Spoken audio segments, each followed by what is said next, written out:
Here you can clearly see that Bob McNulty is stressing out, right? He fires an email to all of the drivers that have signed up and he says, enough lies.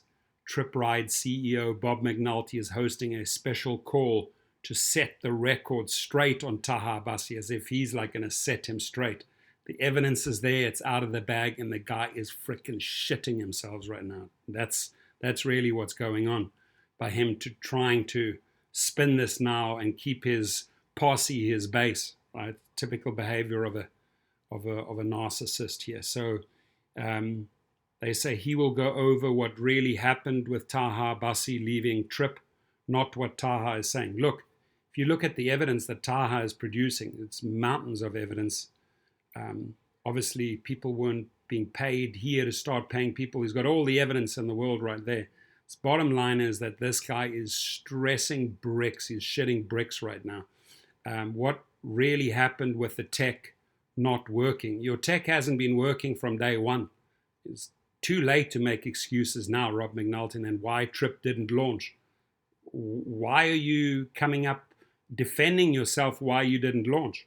Right? You promised to launch in 2018, you didn't. You promised to launch in the beginning of 2019, you didn't. Trip didn't launch. You promised to launch mid-2019, you didn't. You promised to launch in Miami, in New York, nothing but lies. So he says, see you tonight, call details, April the 14th, what time?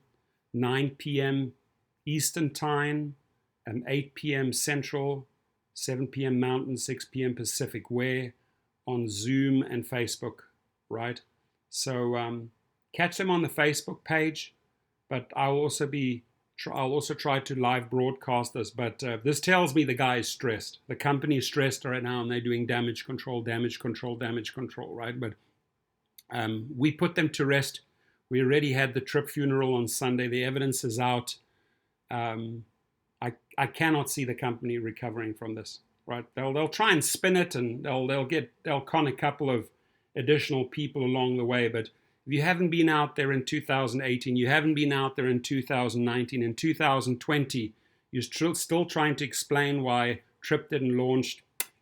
You're a loser, my friend. Nothing but a loser. Anyway, so excited to hear how this guy tries to spin it. I've heard enough of Bob McNulty's lies. He's also been covering up a lot of the dirt that's online about him.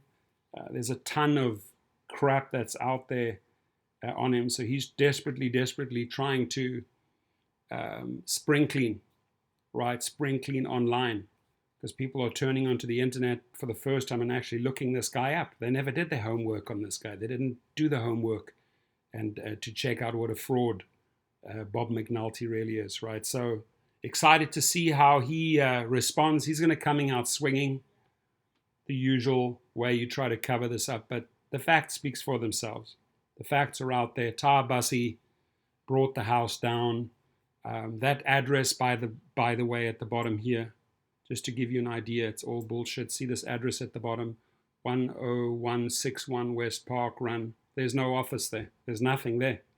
Right, had it verified several times. There's absolutely nothing at that office. Try to use that as sort of as a decoy. They set up fictitious little parties in Miami and all over the show, collecting, Ponzi scheme style, MLM style. The company ain't going to go anywhere, folks. And anyone that thinks of putting money into that right now, you might as well just kiss your money away. Now what you want to do is turn towards the banks and basically let them know that this is a fraudulent MLM and get your money back, right? Tell the banks you want to charge back. Chargebacks today, if you can. Try and rescue that. Chargeback right now. Anyways, we'll see how this guy spins it. The spin meister, he's been spinning for many years. He's had run-in with the SEC. He's had run-in with a lot of different, he's had a lot of lawsuits against him. Taha Abbasi's exposed some of the lawsuits that are against him, and they're not going to survive this. The guy is done. For the people that want to get their money back, go file your chargebacks, try to get that 149 back. or join a class action lawsuit. Or lawyers, if you're out there, this is a great opportunity to pounce on TRYP. This is a class action. If you want to know more about this, call me. I've had these guys checked out for a long time. Know where this guy is down in the OC, know how he operates. This is a class action attorney's dream, right? The bottom line is you're going to hope that you're going to access some money. You hope he has some property, or you hope that his brother, his son Rhett has some property, or that Eric has some property. You'll find where they stashed all this money. It's somewhere. So you follow the money, try to get the money back. And for drivers out there, my biggest recommendations: turn to your back, charge back, hit the charge back button right now, get your $149 and run as fast as you can. Have a good day.